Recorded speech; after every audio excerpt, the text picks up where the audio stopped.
시는 이 소망구역을 위해서도 여러분들이 기도해 주시면 감사하겠습니다. 하나님 말씀 열왕기상 19장 11절에서 14절까지 구약성경 549페이지에 있습니다. 열왕기상 19장 11절에서 14절까지입니다. 구약성경 549페이지 한 절씩 교독하겠습니다. 여호와께서 이르시되 너는 나가서 여호와 앞에서 산에 서라 하시더니 여호와께서 지나가시는데 여호와 앞에 크고 강한 바람이 산을 가르고 바위를 부수나 바람 가운데 여호와께서 계시지 아니하며 바람 후에 지진이 있으나 지진 가운데에도 여호와께서 계시지 아니하며 또 지진 후에 불이 있으나 불 가운데에도 여호와께서 계시지 아니하더니 불 후에 세미한 소리가 있는지라. 엘리야가 듣고 겉옷으로 얼굴을 가리고 나가 굴 어귀에 섬에 소리가 그에게 임하여 이르시되 엘리야야 내가 어찌하여 여기 있느냐. 그가 대답하되 내가 만군의 하나님 여호와께 열심히 유별하오니 이는 이스라엘 자손이 주의 언약을 버리고 주의 제단을 헐며 칼로 주의 선지자들을 죽였음이오며 오직 나만 남았거늘 그들이 내 생명을 찾아 빼앗으려 하나이다. 아멘. 주일 예배 나오신 여러분들을 환영하고 축복합니다. 우리 옆에 있는 인사합시다. 환영합니다. 축복합니다. 주님의 이름으로 사랑합니다. 약 한 10년 정도는 조금 지난 일인 것 같아요. 제가 지금은 눈이 잘 보이지만 과거에는 30대 초반에는 안경을 썼습니다. 안경을 써서 훨씬 더 잘생겼었어요. 전혀 믿지 않으시는 것 같은데 안경을 썼다가 눈을 수술하게 되었거든요. 이제 그러고 나서 제 인생에 있어서 한 일주일 동안이 눈이 회복하는 과정 가운데 굉장히 많은 것들을 깨닫게 해주는 또 귀한 시간이기도 했습니다. 다메섹 도상에서 바울이 하나님을 만나고 나서 앞을 보지 못한 상태로 있었던 그 시간들도 떠오르기도 하고 앞을 잘 보지 못하는 그 회복하는 과정 가운데서 볼 수 있는 것이 얼마나 감사한지 많은 생각을 하게 되었었습니다. 그러니까 눈을 잘 보지 못하는 상황 가운데 있다 보니까 어떤 불편함이 있었냐면요. 우선은 내 자신을 보지 못했어요. 거울을 보지만 흐리멍텅하게 있는 제 얼굴을 보면서 내 자신이 어떠한 모습인지를 보지 못했어요. 두 번째로는 내가 사랑하는 가족들, 타인을 보지 못하는 어려움이 있었습니다. 또한 나 자신도 보지 못하고 타인도 잘 보지 못하니까 현실이 어떠한지를 내가 자각할 수가 없는 거예요. 좀 움직이다 보면 여기가 어디인지 화장실인지 집인지 길인지 정확하게 모르는 흐리멍텅한 상황 가운데 일주일을 보냈단 말이죠. 앞이 보이지 못하는 상황을 여러분 한번 상상해 보시길 바랍니다. 눈을 조용히 감아 보시면 그 사람 가운데 하루하루 살아가다 보면 아마 답답할 거예요. 두려울 거예요. 오늘 우리가 읽은 본문에서 엘리야 역시 지금 동굴 안에 있습니다. 어떠한 영과 육이 지쳐있는 상황 가운데 마찬가지로 어두컴컴한 그 동굴 안에 있다 보니 엘리야 자기 자신을 제대로 보지 못했을 거란 말이에요. 무엇을 보지 못했을까요? 엘리야 자기 자신이 하나님 앞에 어떠한 존재인지를 바라보지 못했을 거란 말입니다. 또한 두 번째는 엘리야뿐만 아니라 엘리야 주변에 있는 어떠한 상황과 현실을 제대로 바라보지 못했을 거예요. 마지막 세 번째는 엘리야는 하나님도 제대로 보지 못했을 거란 말입니다. 그의 영적인 눈이 어두워지다 보니까 자기 자신과 또한 타인과 그 다음에 자신이 처해 있던 어떠한 환경, 그 다음에 자기와 함께 하셨던 하나님을 제대로 보지 못한 채 그가 동굴 안에서 지금 앉아있는 모습을 우리는 발견하게 되는 것이죠. 지난 시간까지 엘리야가 호렙산에서 올라가서 이 동굴 안에 들어가 있음을 우리는 보게 되었어요. 엘리야가 있는 동굴은 영적 침체의 굴이라고도 합니다.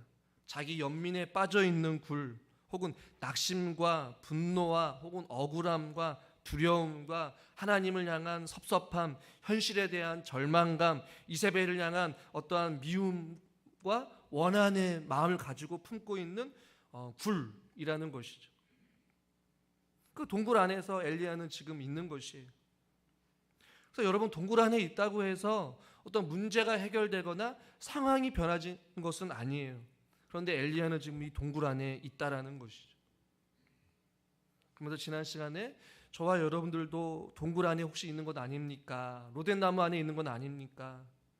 여러분의 삶이 마치 로뎀나무와 같이, 여러분의 인생이 마치 엘리야가 굴 안에 있는 것처럼 우리의 인생이 어둠의 긴 터널 안에 그곳에 자기가 안주하여서 아무것도 하고 싶지 않은 채 반복되어지는 어떤 그런 현실을 계속해서 그냥 살아가는 것이죠. 아무것도 하지 못한 채 말이죠. 변하지 않는 상황 속에 하나님께서는 엘리야에게 어떻게 말씀하셨을까? 로뎀나무 안에 앉아있을 땐 하나님께서 엘리야를 회복시키시고 먹을 것을 주시면서 일어나라 라고 말씀하셨어요. 또한 엘리야 역시 힘을 얻어서 호렙산으로 갔지만 결국에는 또 굴 안에 들어간 것이죠. 그런 엘리야를 향하여서 오늘 본문은 하나님께서 이렇게 먼저 말씀하십니다. 우리 11절 상반절만 같이 한번 읽어보겠습니다. 여호와께서 이르시되 너는 나가서 여호와 앞에서 산에 서라. 여기까지. 너는 어떻게 하라고요? 나가서라고 말씀하고 있어요. 어디서 나가라고 말씀하고 있는 걸까요? 굴 안에서 나오라라고 말씀하고 있는 거예요. 한번 따라합시다. 굴 안에서 나와야 합니다. 이 굴, 억울함, 자기연민, 분노, 섭섭함, 미움, 절망, 낙심, 염려, 근심, 이러한 어떠한 자기 삶을 억눌리고 고통스럽게 하는 이 모든 상황에서부터 우선 나와야 한다라고 하나님께서 말씀하고 있어요. 그러나 여러분, 이 굴에서 나오는 것이 쉬울까요? 어려울까요? 어떻습니까? 여러분들은 어떠셔요? 엘리야 역시 이 동굴에서 나오는 것이 결코 쉽지는 않았을 거예요. 자기 안에 두려움과 어떤 원망과 자기 자신이 아무것도 할 수 없기 때문에 그 굴 안에서 그냥 자포자기하고 있었기 때문에 그래요. 저와 여러분의 삶 속에서도 여러분들을 짓누르고 고통스럽게 하고 염려하게 하고 근심하게 하는 어떤 그 삶의 로뎀나무와 어떤 이 굴 안에서 그 자리를 떠나서 나오는 것, 다시 일어서는 것이 결코 쉽지는 않다라는 것이에요. 여러 가지 이유가 있겠죠. 그 동굴이, 그 주저앉아 있는 로뎀나무가 편하기 때문에 그래요. 익숙하기 때문에 그래요. 아무것도 안 해도 되기 때문에 그래요. 또한 사단이 우리를 그 동굴 안에 그냥 가두려고 해요. 동굴 안에 있어도 괜찮아. 너가 할 수 있는 것은 아무것도 없어. 지금 너가 있는 그 로뎀나무가, 너가 지금 숨어있는 그 동굴이 너에게는 가장 최선이야 라고 착각하게 우리를 만든다는 것이죠. 평안이 없는데 평안이 있다라고 하는 거예요. 동굴 안에 머물도록 자꾸만 우리를 붙잡고 있는 것이죠. 결국 그 동굴 안에서 자기 자신을 돌아보지 못하고 영적으로 어두운 삶 가운데 하나님과 멀어지고 단절된 삶을 살아갈 수밖에 없다라는 것이죠. 그러나 지난 시간에도 말씀드렸지만 이 동굴은 하나님께서 엘리야에게 원하신 장소가 아니었어요. 하나님께서 엘리야에게 네가 어찌하여 여기 있느냐, 너가 있어야 할 곳은 여기가 아니다 라고 말씀하셨잖아요. 그럼 여전히 엘리야는 동굴 안에 있었어요. 하나님께서 나오라, 우선 나와라 엘리야야 라고 말씀하고 있는 것이죠. 저와 여러분들도 이러한 자리에서 나와야 되는데 나오지 못하는 경우가 있지 않습니까? 기도의 자리, 여러분도 어떻습니까? 예배의 자리, 혹은 헌신의 자리. 이 기도의 자리를 떠난 사람들은요, 다시 기도의 자리로 나오는 것이 결코 쉽지가 않아요. 예배를 멈춘 사람들, 예배 자리로 나오는 것이 얼마나 어려운지 몰라요. 교회를 멀리한 사람 다시 예배 자리로 나오는 것 결코 쉬운 일은 아닙니다. 최근 앙케이트 조사에 최근 6년 사이에 한국의 20대, 30대 기독교인들이 절반이 감소했다라고 이야기를 해요. 물론 코로나의 영향도 있었지만요. 그리고 통계학적으로 4명 중에 1명 이상이 교회를 출석하지 않는 그리스도인, 즉 가난한 성도라고 표현을 하기도 하죠. 좀 진한 표현이긴 하지만 4명 중에 1명꼴로 교회를 출석하지 않지만 자기 자신은 그리스도인이다 혹은 자기는 기독교이다 라고 하는 사람들이 4명 중에 1명꼴이고 20대에서 30대는 3명 중에 1명꼴이라고 지금 통계를 하고 있어요. 절대적인 수치는 아니지만 굉장히 심각한 것이죠. 그리고 오늘날 많은 교회들이 70대, 60대 이상 된 사람들만 남아서 예배를 드린다. 20대, 30대, 40대, 50대 이르기까지 많은 사람들이 교회를 멀리하고 떠나갔다라는 것이죠. 다시 교회로 돌아오는 그 상황이 회복되기는커녕 점점 늘어나고 있다라는 것이에요. 그러니까 다시 하나님께로 나아가는 건 쉽지 않다라는 것이죠. 오늘날 교회가 우리가 다 보여주고 있는 현실이 그렇다라는 것이에요. 그러나 사랑하는 성도 여러분, 우리의 신앙이 회복되어지고 교회가 회복되어지기 위해서는 이 어둠의 굴에서 다시 나와야 될 줄 믿습니다. 어둠에서 빛으로 나오십시오. 절망 가운데서 소망의 자리로 나아오시기를 주님의 이름으로 축원합니다. 엘리야는 하나님께서 우선 너는 나가서 여호와 앞에 서라, 나가라는 것이에요. 어둠과 두려움과 절망과 미움과 그 분노만 하지 말고 그곳으로부터 나오란 얘기예요. 그 어둠 가운데서, 소망이 없는 것 가운데서 빛으로 나오고 소망의 자리로, 생명의 자리로 우선 나오라는 것이죠. 그 자리가 여러분 어디입니까? 여호와 앞에 서라라는 것이에요. 여호와 앞에 있는 산에 서라라고 성경은 말씀하고 있어요. 그 호렙산, 하나님께서 모세를 만나게 해주시고 그 모세를 통하여서 이스라엘 백성들, 금송아지를 만든 그 이스라엘 백성들을 구원하여 주시고 살려주시고 긍휼을 베풀어 주신 그 은혜의 자리로 엘리야 역시도 나오란 얘기예요. 불에 있지 말라라는 것이에요. 하나님께서는 초청하십니다. 이사야 선지자를 통해 이사야 55장 1절에 보니까 이렇게 말씀합니다. 오라 너희 모든 목마른 자들아 물로 나오라, 돈 없는 자도 나오라, 오라라는 것이에요. 예수님께서도 말씀하셨죠. 마태복음 11장 28절 수고하고 무거운 짐진 자들아 다 누구에게로 오라? 내게로 오라, 내가 너희를 쉬게 하리라. 주님은 우리에게 계속 초청하고 계셔요. 로뎀나무에 앉아있는 사랑하는 내 아들아, 어둠 굴 속에 있는 사랑하는 내 딸아, 내가 어찌하여 그곳에 그냥 주저앉아 있느냐? 왜 아무것도 하고 있지 않느냐? 왜 기도를 멈추고 있느냐? 왜 하나님 앞에 복종하지 아니하고 불순종하며 여전히 그 채로 살아가고 있느냐? 나와라. 할렐루야. 그곳은 바로 하나님 앞입니다. 길이요 진리요 생명 되신 주님 앞에 저와 여러분들이 나아가야 될 줄 믿습니다. 한번 따라하겠습니다. 예수님께 나아가야 살 수 있습니다. 우리 옆에 분들에게 이렇게 말씀하세요. 예수님을 만나야 살 수 있습니다. 네. 예수님께 나아가야 살 수 있는 거예요. 굴에 있으면 아무것도 할 수 없어요. 자기 자신이 얼마나 위대한 존재인지, 하나님이 어떠한 존재인지 볼 수가 없어요. 깨달을 수가 없어요. 느낄 수가 없어요. 그렇기 때문에 우리의 눈을 가리우고 우리의 생각과 우리의 마음을 완전히 짓누르고 있는 그 어떤 여러분의 삶의 어두운 삶의 현장 가운데서 여러분들이 자리를 털고 주님께로 나와야 될 줄 믿습니다. 왜냐하면 예수님께 나아가는 자, 죽은 자도 살리셨습니다. 할렐루야. 병든 자는 고쳐주셨습니다. 걷지 못하는 자 한번 따라해. 제가 질문하면 여러분 답하셔야죠. 걷지 못하는 자 어떻게 하셨죠? 걷게 하셨습니다. 보지 못하는 자 보게 하셨습니다. 주님께 나아오는 자들에게 주시는 은혜 아니겠어요? 용서받지 못할 죄인도 주님께 나오면 주의 거룩한 보혈로 저와 여러분들을 정결케 하여 주실 줄 믿습니다.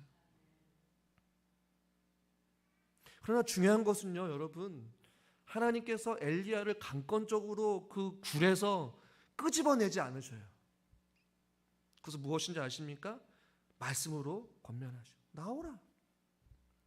그냥 엘리야의 그냥 멱살을 잡아서 그냥 끄는 것도 아니고 강압적으로 그냥 엘리야의 그냥 어떠한 손을 붙잡아서 잡아 당겨서 굴에서 끄집어내신 분이 아니셔요. 어둠의 길과 생명의 길, 절망의 길과 진리의 길을 주님께서 보여주시고 이 진리의 길을 오라라고 지금 말씀하고 계신 것이죠. 다윗은 시편 73편 27절과 28절에 이렇게 말씀합니다. 교독하겠습니다. 무릇 주를 멀리하는 자는 망하리니 음녀같이 주를 떠난 자를 주께서 다 멸하셨나이다. 하나님께 가까이함이 내게 복이라. 내가 주 여호와를 나의 피난처로 삼아 주의 모든 행적을 전파하리이다. 아멘. 주를 멀리하는 자는 망한다라고 말씀하고 있어요. 하나님 그냥 내버려 주세요. 지금 이 생활이 나는 너무나도 좋습니다. 나는 그냥 동굴 안에서 편안하게 내 멋대로 내 마음대로 신앙생활하고 내가 드리기 싫으면 기도 안 하고 예배 안 드리고 내 마음대로 살겠습니다. 내가 지금 여기가 좋사오니 그냥 굴 안에 내버려 두세요. 누렘 나무 아래에서 좀 쉬게 내버려 두세요 라고 하는 사람들은 결국에는 그의 인생은 비참할 수밖에 없는 것이죠. 그러나 하나님의 음성을 듣고 하나님께 가까이 하는 자는 주님께서 어루만져 주시고 회복시켜 주실 테니 이제는 굴에서 나와라 라고 지금 하나님께서 엘리야에게 말씀하고 계신 것이죠. 여러분, 주를 피해 멀리 도망가지 마십시오. 동굴 안에 오래 있지 마십시오. 로뎀나무 안에 계속 주저앉아 있지 마시기를 주님의 이름으로 축원합니다. 주님 조금만 더요. 아니요.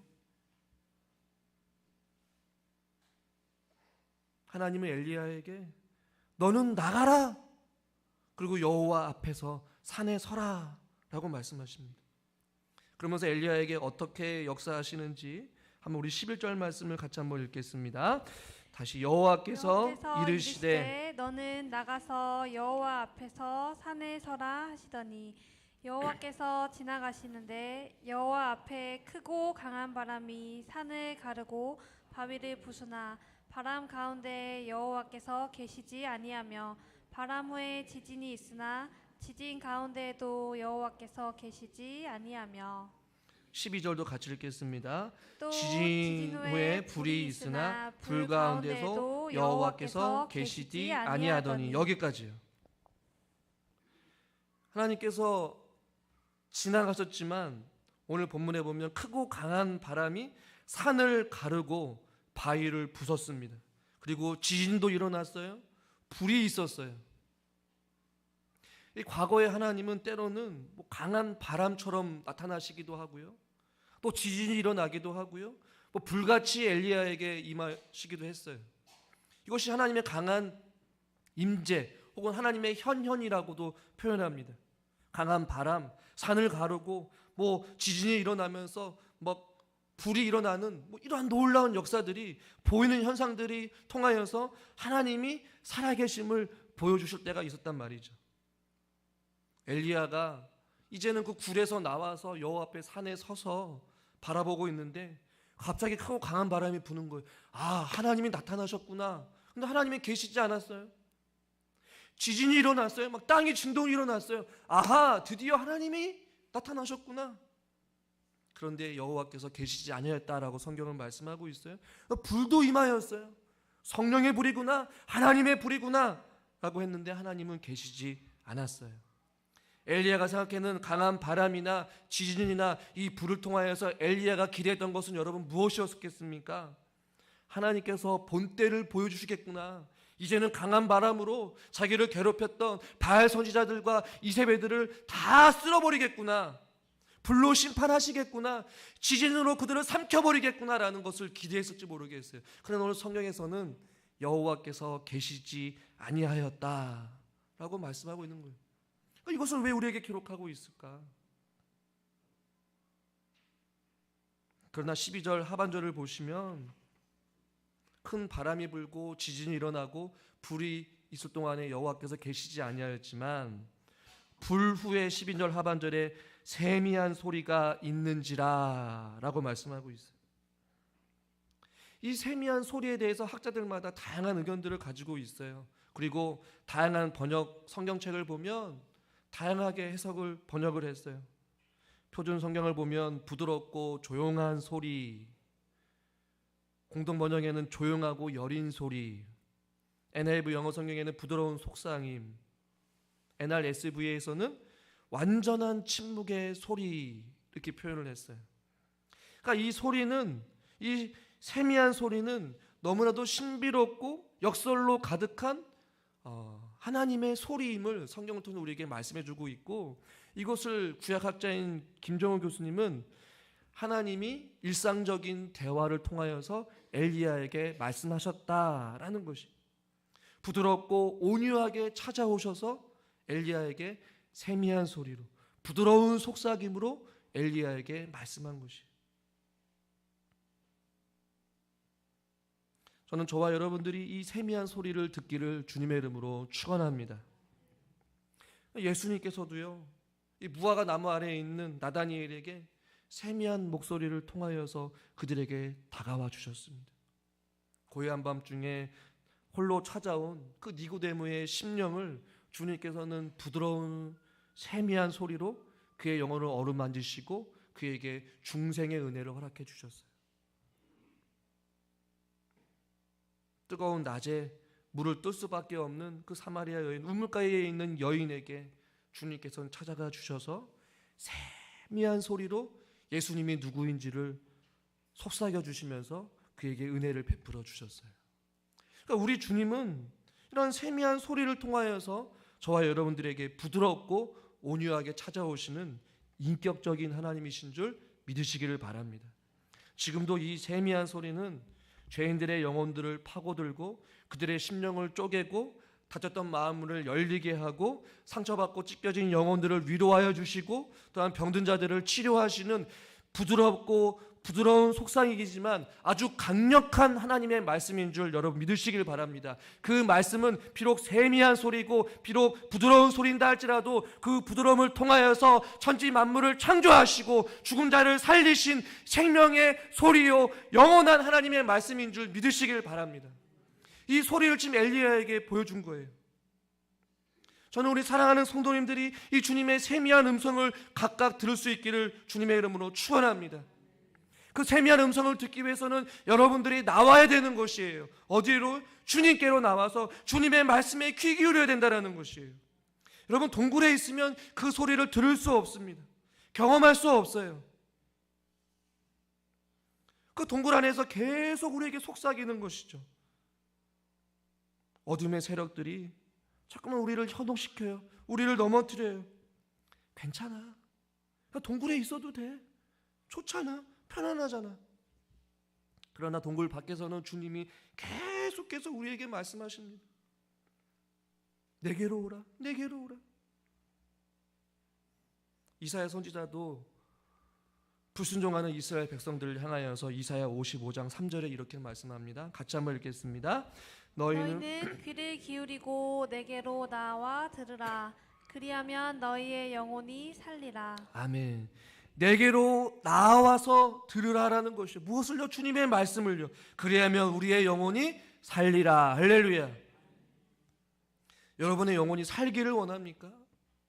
여러분의 삶이 회복되어지기를 원합니까? 그렇다면 주의 말씀을 들으십시오.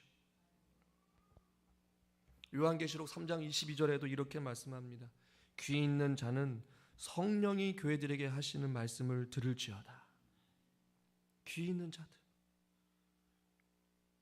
여러분, 자꾸만 사탄은 우리들로 하여금 듣지 못하게 합니다.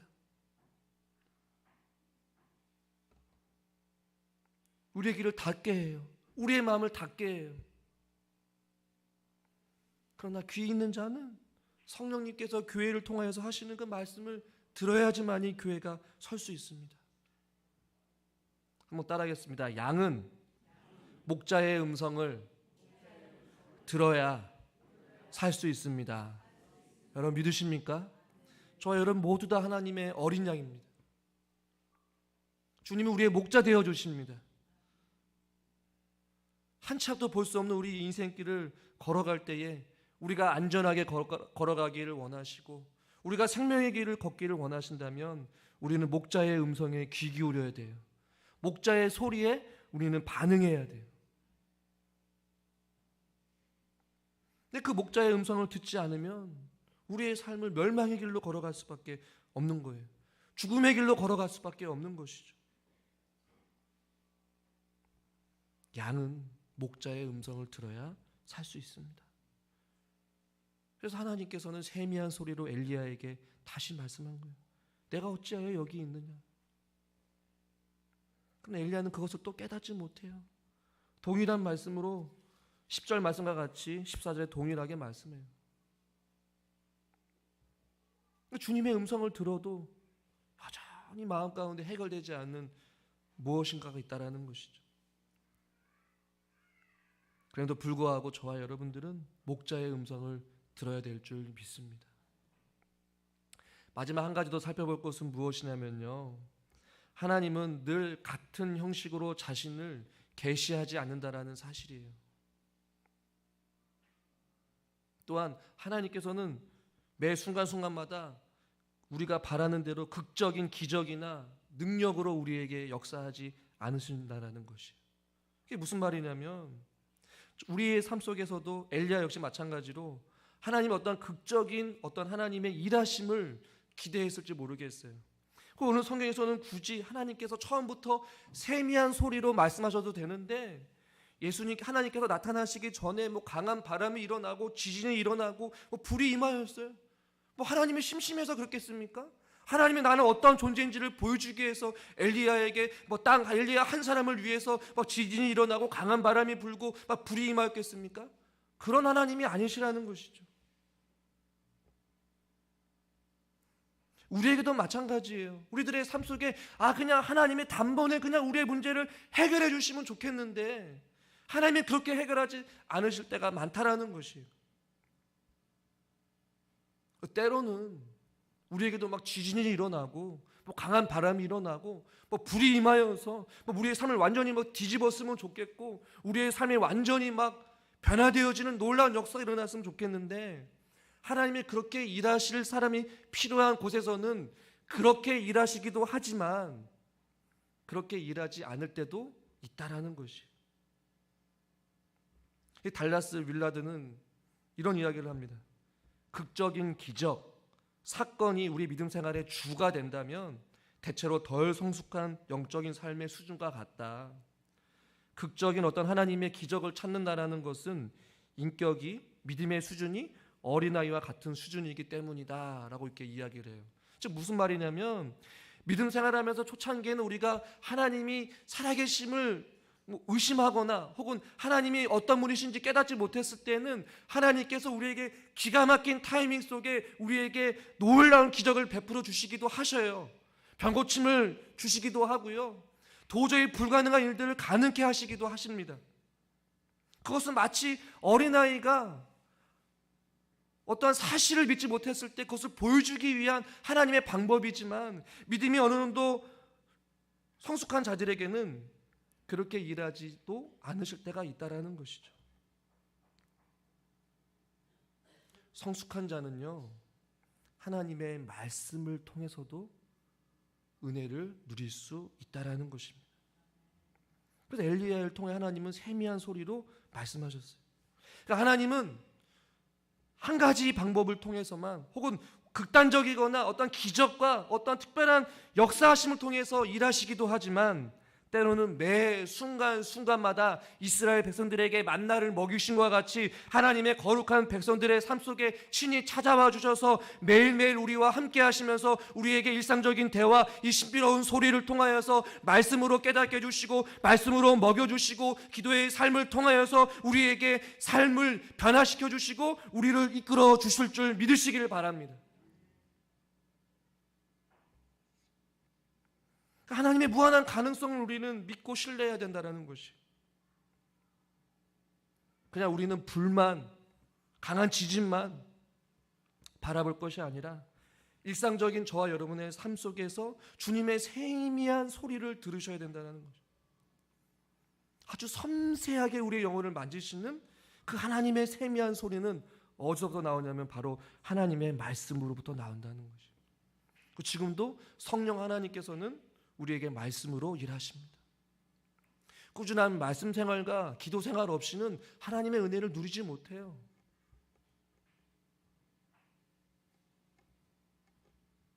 여러분, 기도하지 아니하고 하나님의 은혜를 바라지 마십시오.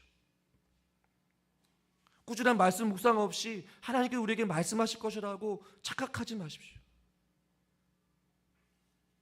주님 앞에 나와 말씀의 귀를 기울이고 주님 앞에 무릎 꿇고 간구할 때에 하나님께서는 저와 여러분들에게 때로는 세미한 소리를, 누군가에게는 불이 필요한 자들에게는 불로 임하여 주실 줄 믿습니다.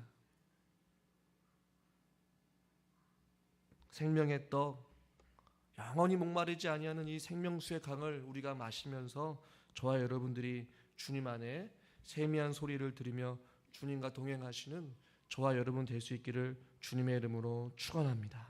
기도하겠습니다. 하나님 아버지, 엘리야가 굴 속에 있을 때 하나님께서는 우선 나와라, 그리고 여호와 앞에 산에 서라, 그리고 주님 앞에 세미한 소리로 엘리야에게 말씀해 주신 줄 믿습니다.